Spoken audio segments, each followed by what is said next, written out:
শুরুতেই জানিয়ে দেব অন্তর্বর্তীকালীন সরকারের শপথ গ্রহণ আজ রাতে। জানিয়ে দেব অন্তর্বর্তীকালীন সরকারের সঙ্গে কাজ করতে প্রস্তুত যুক্তরাষ্ট্র, বলছে ম্যাথিউ মিলার। এদিকে শেখ হাসিনার পদত্যাগের পর অস্তিত্বহীন হচ্ছে আওয়ামী লীগ। সর্বশেষ জানিয়ে দেব মধ্যরাতে ঢাকার বিভিন্ন এলাকায় ডাকাতির খবর। অন্তর্বর্তীকালীন সরকারের শপথ গ্রহণ আজ রাতে। শান্তিতে নোবেলজয়ী অধ্যাপক ডক্টর মোহাম্মদ ইউনূসের নেতৃত্বাধীন অন্তর্বর্তীকালীন সরকারের শপথ হতে পারে আজ রাত ৮টায়। বুধবার ৭ই আগস্ট বিকেলে ৫:৩০টার দিকে সেনা সদরের আয়োজিত ব্রিফিংয়ে এই তথ্য জানান সেনাবাহিনীর প্রধান জেনারেল ওয়াকারুজ্জামান। সেনাপ্রধান বলেন, ডক্টর ইউনূস বৃহস্পতিবার দেশে আসবেন, আমি তাকে বিমানবন্দরে রিসিভ করব। আশা করি রাত ৮টায় অন্তর্বর্তীকালীন সরকারের শপথ গ্রহণ অনুষ্ঠিত হবে। এই সরকারে ১৫ জন সদস্য থাকতে পারেন বলেও জানান জেনারেল ওয়াকারুজ্জামান। অন্তর্বর্তীকালীন সরকারের বৈষম্য বিরোধী ছাত্র আন্দোলনের ১৫ জনের নামে একটি তালিকা তৈরি করেছে বলে জানা গেছে। ডক্টর মোহাম্মদ ইউনূস আজ দেশে ফেরার পর তার সঙ্গে আলোচনা করে দেশটির তালিকা চূড়ান্ত করা হবে। বুধবার সেনা সদর দপ্তরে সেনাপ্রধান সংবাদ সম্মেলনে জানান, অন্তর্বর্তীকালীন সরকারের প্রধান হিসেবে মনোনীত ডক্টর মোহাম্মদ ইউনূস তার সঙ্গে যোগাযোগ হয়েছে এবং শপথ অনুষ্ঠানের বিষয়ে কথা হয়েছে। সরকারের প্রধান ও অন্যান্য উপদেষ্টা কারা হবেন সে ব্যাপারে এখনও কিছু বলেননি তিনি। বুধবার ফ্রান্সের রাজধানী প্যারিস থেকে ঢাকার উদ্দেশ্যে রওনা দেন শান্তিতে নোবেলজয়ী অর্থনীতিবিদ মোহাম্মদ ইউনূস। আজ দুপুর ২টা ১০ তিনি ঢাকায় পৌঁছাবেন বলে জানিয়েছেন মোহাম্মদ ইউনূস সেন্টার। এদিকে শ্রম আইনের মামলায় ডক্টর মোহাম্মদ ইউনূসের ৬ মাসের সাজা বাতিল করেছে আদালত। বুধবার ঢাকার শ্রম আপিল ট্রাইব্যুনালের চেয়ারম্যান ভারপ্রাপ্ত এম.এ. আউয়াল এই রায় দিয়েছেন। মঙ্গলবার রাতে রাষ্ট্রপতি মোহাম্মদ শাহাবুদ্দিনের সঙ্গে ৩ বাহিনীর প্রধান ও বৈষম্য বিরোধী ছাত্র আন্দোলনের নেতাদের সঙ্গে বৈঠকে নোবেলজয়ী অর্থনীতিবিদ ডক্টর মোহাম্মদ ইউনূসকে প্রধান করে অন্তর্বর্তীকালীন সরকার গঠনের সিদ্ধান্ত গ্রহণ করা হয়েছে। সোমবার ৫ই আগস্ট দুপুরে প্রধানমন্ত্রীর পদ থেকে পদত্যাগ করে দেশ ছাড়েন শেখ হাসিনা। তার সঙ্গে ছোট বোন শেখ রেহানাও দেশ ত্যাগ করেন। এর পরপরই মন্ত্রিসভা বিলুপ্ত হয়। শেখ হাসিনার পদত্যাগের পর জাতির উদ্দেশ্যে ভাষণ দেন বাংলাদেশ সেনাবাহিনীর প্রধান জেনারেল ওয়াকারুজ্জামান। ভাষণে তিনি বলেন, অন্তর্বর্তীকালীন সরকার গঠন করে দেশ পরিচালনা করা হবে। এদিকে মঙ্গলবার জাতীয় সংসদ বিলুপ্ত ঘোষণা করেন রাষ্ট্রপতি মোহাম্মদ শাহাবুদ্দিন। বঙ্গভবন থেকে গণমাধ্যমে পাঠানো এক সংবাদ বিজ্ঞপ্তিতে এই তথ্য জানানো হয়। এদিকে অন্তর্বর্তীকালীন সরকারের সঙ্গে কাজ করতে যুক্তরাষ্ট্র প্রস্তুত, বলছে ম্যাথিউ মিলার। বাংলাদেশে অন্তর্বর্তীকালীন সরকারের সঙ্গে কাজ করতে প্রস্তুত যুক্তরাষ্ট্র, এমনটি জানিয়েছে দেশটি।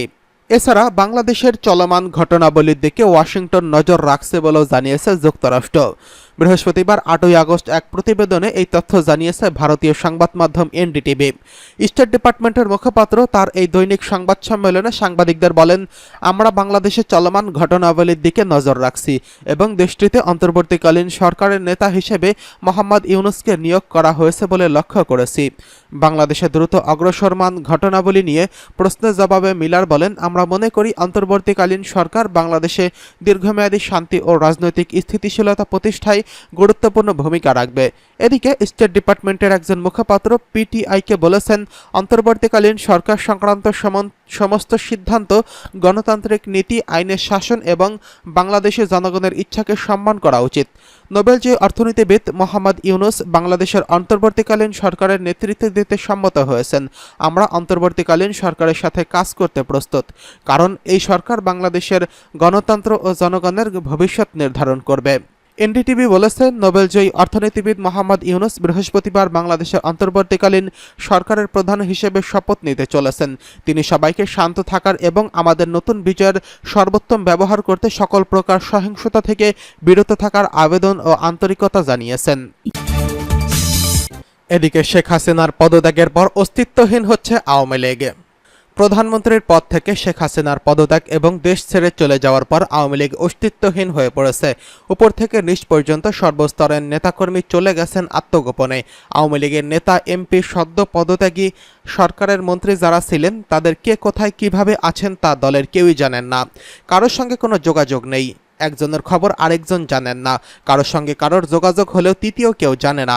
যে যার মতো করে আত্মগোপনে রয়েছেন। প্রায় সবার মোবাইল ফোন বন্ধ রয়েছে। আওয়ামী লীগের কর্মীদেরও এই একই অবস্থা।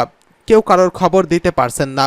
আর কেউ এখন দল নিয়ে ভাবছেন না। দলের ভবিষ্যৎ কি হবে, আওয়ামী লীগের অস্তিত্ব ফিরবে কিনা সেটাও এখনো কেউ জানেন না। গত 2 দিনে আওয়ামী লীগের বিভিন্ন পর্যায়ের নেতাকর্মীদের সঙ্গে যোগাযোগের চেষ্টা করে এই চিত্র ধরা পড়েছে। 5ই আগস্ট আওয়ামী লীগ সভাপতি শেখ হাসিনা প্রধানমন্ত্রীর পদ থেকে পদত্যাগ করে দেশ ছেড়ে চলে যাওয়ার পর দলের নেতাকর্মী, এমপি, মন্ত্রী এবং পরস্পরের থেকে সম্পর্ক ছিন্ন ও বিচ্ছিন্ন হয়ে পড়েছেন। ভয়ে আতঙ্কে আত্মরক্ষার জন্য যে যার মতো গা ঢাকা দিয়ে রয়েছেন। বিক্ষুব্ধ জনতার ক্ষোভের আগুনে পুড়িয়ে দেওয়া হয় বঙ্গবন্ধু এভিনিউয়ে আওয়ামী লীগের কেন্দ্রীয় কার্যালয়, ধানমন্ডির দলের সভাপতির রাজনৈতিক কার্যালয়, ধানমন্ডি 32 নম্বরে স্বাধীনতা সংগ্রাম ও মহান মুক্তিযুদ্ধ শুরু হওয়ার আগ পর্যন্ত গুরুত্বপূর্ণ সিদ্ধান্ত এসেছে যেখান থেকে বঙ্গবন্ধু সেই ঐতিহাসিক বাড়ি, যেটি বঙ্গবন্ধু জাদুঘর হিসেবে সংরক্ষিত ছিল। এছাড়া জনতার ক্ষোভে আগুনের পরে তেজগাঁওয়ের সম্প্রতি নির্মাণ করা ঢাকা জেলা আওয়ামী লীগের কার্যালয় সহ দলটির থানা, ওয়ার্ড, আঞ্চলিক কার্যালয় ভাঙচুর ও পুড়িয়ে দেওয়া হয়। ধানমন্ডিতে শেখ হাসিনার বাসভবন, সুধা সদন ভাঙচুর ও আগুন দেওয়া হয়। ক্ষোভের বহিঃপ্রকাশ হিসেবে বিভিন্ন নেতার বাড়ি ভাঙচুর করে আগুন ধরিয়ে দেওয়া হয়। সারা দেশে আওয়ামী লীগের কার্যালয়ে আক্রান্ত, ভাঙচুর, অগ্নিসংযোগ করা হয়েছে। ভাঙচুর হয়েছে বিভিন্ন স্থানে বঙ্গবন্ধুর যে ভাস্কর্য, মোড়াল ছিল সেগুলো। এই পরিস্থিতিতে আওয়ামী লীগের 2-1 জনের সঙ্গে কথা বলার চেষ্টা করা হলেও তারা দল নিয়ে কোনো কথা বলছেন না। তারা দল নিয়ে ভাবার মতো সুযোগ আর অবস্থায় তার নেই, এমন মনোভাবই উঠে এসেছে। আওয়ামী লীগের 75 বছরের ইতিহাস এত বড় বিপর্যয় আর আসেনি বলে মনে করছেন তারা। 1975-এর 15ই আগস্ট বঙ্গবন্ধুকে হত্যার পর আওয়ামী লীগ এত বড় বিপর্যয়ের মুখে পড়েনি। বর্তমান পরিস্থিতিকে এভাবেও কেউ কেউ ভাবছেন। আওয়ামী লীগের কোনো নেতাকে কোথাও কোনো কথা বলতে শোনা যায়নি। দলের নেতাকর্মীদের সান্ত্বনা, আশ্বাস বা দেশের মানুষের উদ্দেশ্যে কোনো আহ্বান জানায়নি। তবে শেখ হাসিনা দেশ ছেড়ে যাওয়ার পরপরই বিদেশে অবস্থানরত তার ছেলে সজীব ওয়াজেদ জয় বিবিসি ওয়ার্ল্ড সার্ভিসের নিউজ আওয়ারকে এক অনুষ্ঠানে দেওয়া সাক্ষাৎকারে জানিয়েছেন শেখ হাসিনা আর রাজনীতিতে ফিরবেন না। জয় বলেন, আমার মনে হয় এখানেই সব শেষ। আমি এবং আমার পরিবার, আমাদের যথেষ্ট হয়েছে। শেখ হাসিনা এতটাই অসন্তুষ্ট যে দেশের উন্নয়নের জন্য এত কঠোর পরিশ্রম করেছেন যেটাকে সবাই মিরাকল বলে। এরপরও একটা ছোট্ট অংশ তার বিরুদ্ধে গিয়েছে, এমন বিক্ষোভ করেছে।